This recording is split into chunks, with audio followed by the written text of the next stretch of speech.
আসসালামু আলাইকুম এভরিওয়ান। সম্পর্কের বন্ধন গল্পের 16 নাম্বার পার্ট। তো বেশি কথা না বলে গল্পটি শুরু করা যাক। আমি বললাম, কিসব বলছিস? আমার কলার উপর দিয়ে যাচ্ছে। রিয়া বলল, আরে বইনা, তোর জামাইয়ের ঠোঁটের স্বাদ তো নিলি, এবার একটু তাকিয়ে দেখ কি অবস্থা করে রেখেছিস। ইসিরে, ঠোঁটে লিপস্টিক দিয়েছি, ওই লিপস্টিকটা ওনার ঠোঁটে লেগে আছে। আমি বললাম, এই তুই যা তো, আমি আসছি। রিয়াকে রুম থেকে ধাক্কা মেরে বের করে আমি দরজাটা বন্ধ করে দিলাম। এটা আবার রাগি ধাক্কা না যে রিয়া মাইন্ড করবে। আমি ফাইজলামি করেই মারলাম ওকে। ওনার দিকে তাকিয়ে দেখি লজ্জায় আমার মানুষটা একেবারেই লুতুপুতু হয়ে আছে। ইচ্ছে করছে আবার কিস করি, কিন্তু আজকাল আমার হয়েছে কি, ওনার কাছে যেতেই লজ্জা লাগে। আমি চাই উনি আরো বেশি স্পর্শ করুক আমায়, আবার ওনার প্রতিটা স্পর্শে আমি শিহরিত হয়ে যাই। আমি বললাম, এই যে মিস্টার, দাঁড়িয়ে না থেকে ঠোঁটটা তো ক্লিয়ার করুন। আমি এই কথা বলা মাত্রই উনি আমাকে হ্যাঁচকা টান দিয়ে নিজের সাথে মিশিয়ে নিলেন।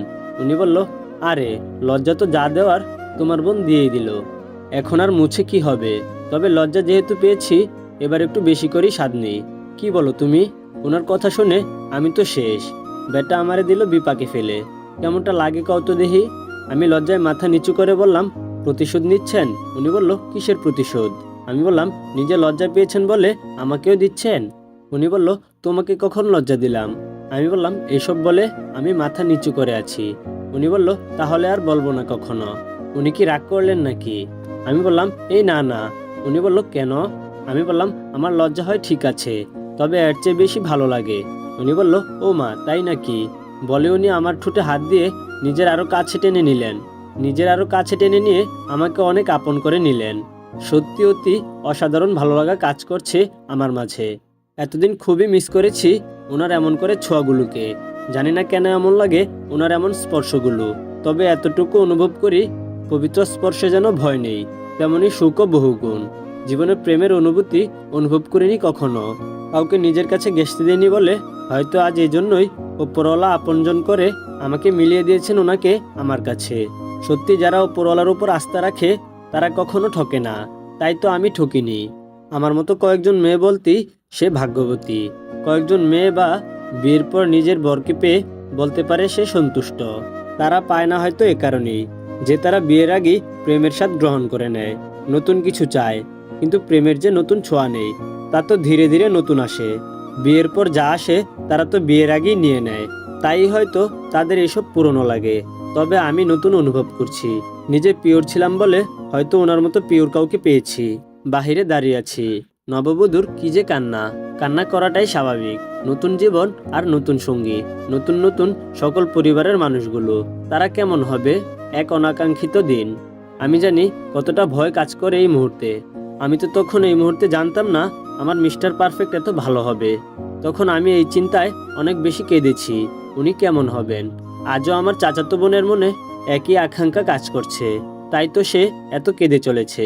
যাই হোক, বরপক্ষ থেকে আসা মেয়েগুলো যাওয়ার সময় আমার হাতে একটা কাগজ দিয়ে গেল। আপু প্লিজ এই কাগজটা ওনাকে দিয়ে দিবেন। অনেক আকুতি মিনতি করে আমার মিস্টার পারফেক্টকে দেখিয়ে বলল। আমি বললাম, আমি কেন? আমি দিলে কি উনি নিবেন? উপস, আপু একটু দিয়ে দিয়েন প্লিজ, আপনিই পারবেন দিতে। কাগজটা আর খুললাম না, হাতের মুঠো রেখে দিলাম। বউ বিদায়ের পর সবাই মিলে ঝুট তুললো ঘুরতে যাবে। কই যাওয়া হবে এই নিয়ে মহা টেনশন। এক একজন এক এক জায়গার নাম বলছে।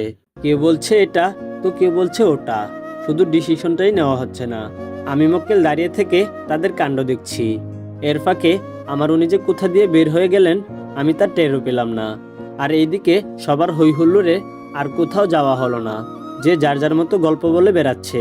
সবাই মিলে মজলিস বসিয়েছে, যে যার যার প্রেমের গল্প বলছে। আমি শালার প্রেমের গল্প কোথা থেকে থাকবে? আমি তো প্রেমই করিনি। তাই কেউ আমাকে জিজ্ঞেস করার সুযোগ পাচ্ছে না। হুট করে একজন বলল ওনার সাথে ঘটে যাওয়া বা ওনার সম্পর্কে কিছু বলতে। আমি বললাম, ওনাকে নিয়ে কি বলবো? আর কি বা নাই বলবো? ওনাকে নিয়ে যাই বলি না কেন কম হয়ে যাবে। আমার শব্দভাণ্ডারে থাকা শব্দগুলো যে অতি তুচ্ছ ওনার প্রশংসায়। তবে এতটুকুই বলবো, আমার সেই শৈশব থেকে রাজপুত্রের স্বপ্ন ছিল, তা পূরণ হয়েছে আমার। এখন শুধু ছোট ইচ্ছেগুলো পূরণ করার পালা।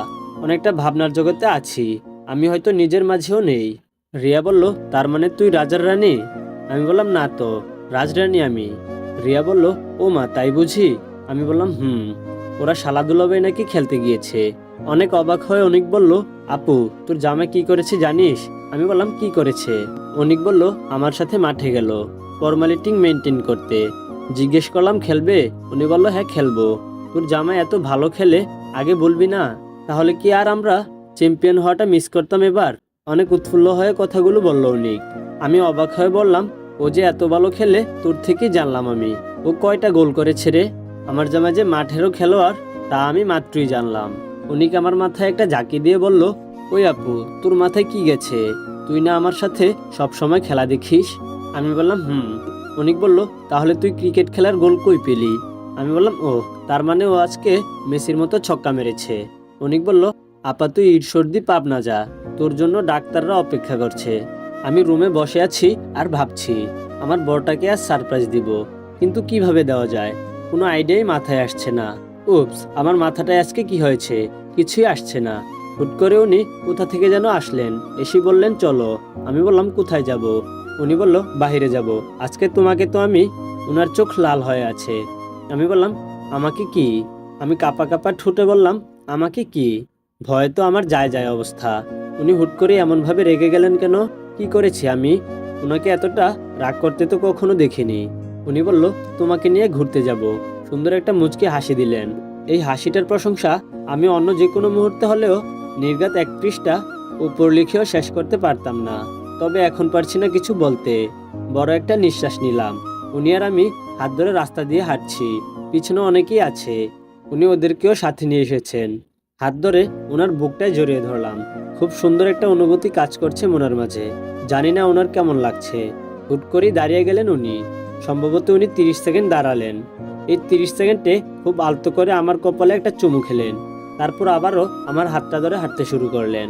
প্রকৃতিও বোধহয় আমার অনুভূতিটা বুঝতে পেরেছে। তাই তো মৃদু বাতাস বয়ে উঠেছে।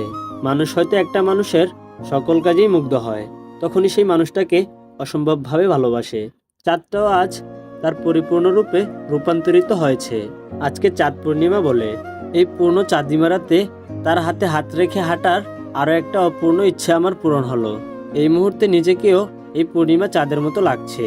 এই খোলা আকাশে থাকা চাঁদটাকে হাজারো তারা পাহারা দিয়ে যাচ্ছে। তবে আমাকে পাহারা দেওয়ার জন্য একটা তারাই যথেষ্ট, যে হাজার তারার চেয়েও শ্রেষ্ঠ আমার মানুষটা। এই পথটা যদি শেষ না হতো, ইচ্ছে করছে জুতো খেলে ফেলতে।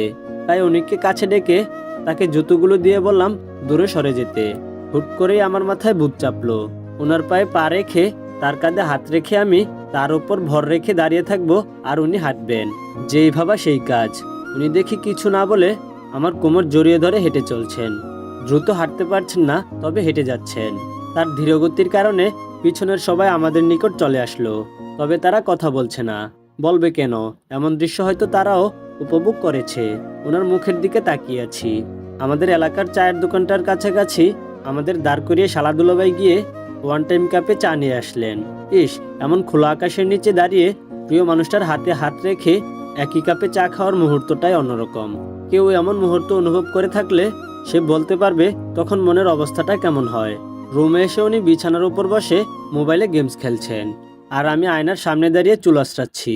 তখন নজরে গেল টেবিলের উপর রাখা বাজ করা সেই মেয়ের দেওয়া কাগজটার উপর। মনের বেখেয়ালিতে ভুলেই গেছি। কাগজটা হাতে নিয়ে ওনার কাঁধের উপর মাথাটা রেখে কাগজটার বাজ খুলতে খুলতে বললাম, দেখুন এই মেয়েগুলোর মধ্যে একজন আমাকে যাওয়ার সময় আপনার জন্য এটা দিয়ে গেছে। উনি বলল, তাই নাকি? কি লিখেছে একটু পরে শোনাতো। আমি বললাম, আমি কাগজটা হাতে নিয়ে পড়তে শুরু করলাম। লেখা আছে, প্রিয়, অন্তরের অন্তরাল থেকে অশেষ ভালোবাসা নিও। তোমার নামটা জানা হয়নি, তবে গতকাল যখন তোমায় প্রথম দেখেছি তখন আমার চোখের আখি জোড়া ধমকে গিয়েছে। শুধু আমি দেখেছি তোমার প্রতি আমার পিছু টান। জানি না কে তুমি, কি তোমার পরিচয়। জানার মতো সুযোগ হয়েও তোমাকে জিজ্ঞেস করার ভাষা খুঁজে পাইনি। যখনই পড়েছে নজর আমি তো হয়ে গেছি তোর। শুধু এতটুকু তোমায় বলতে পারি, তোমাকে প্রথম দেখায় হয়ে গেছে আমার লাভ এট ফার্স্ট সাইট। তোমার অনুভূতি জানার অপেক্ষায় রইলাম। আমারটা তো আমি তোমায় জানালাম, যদিও এই কয়েক বাক্যে আমি আমার অনুভূতিগুলো তোমাকে বলতে পারিনি। কারণ সারা জীবন এমন করে হাজারো বাক্য যদিও আমি তোমার প্রেমের রচনা করি না কেন, তবুও বোধহয় আমার মনের প্রেমের অনুভূতিগুলো বলে শেষ করা যাবে না। ইতি লিখে তারপর একটা নাম্বার দেওয়া। চিঠিটা পড়েছি অনেক কষ্টে। রেগে আমার পুরো শরীরটা গজগজ করছে। আমি বললাম, এই মেয়েকে তো আমি খেয়েছি, ওরে আমি কালকে যে কি করব, ওরে তো আমি কাশের ওষুধটা পুরো একসাথে খাওয়াবো। শালি শাকচুন্নি, হিরো আলমের 14 নম্বর বউ, তোকে আমি কাল তেলাপোকার ঝোল খাওয়াবো, কেঁচুর মরিচ খাওয়াবো তোকে। কুত্তি, আমি তোকে টিকটিকির জুস খাওয়াবো। দাঁড়া, এখনই ধরছি আমি টিকটিকি। কথা বলে বিছানা থেকে উঠতে যাব, তখন উনি আমার হাতটা ধরে ফেললেন।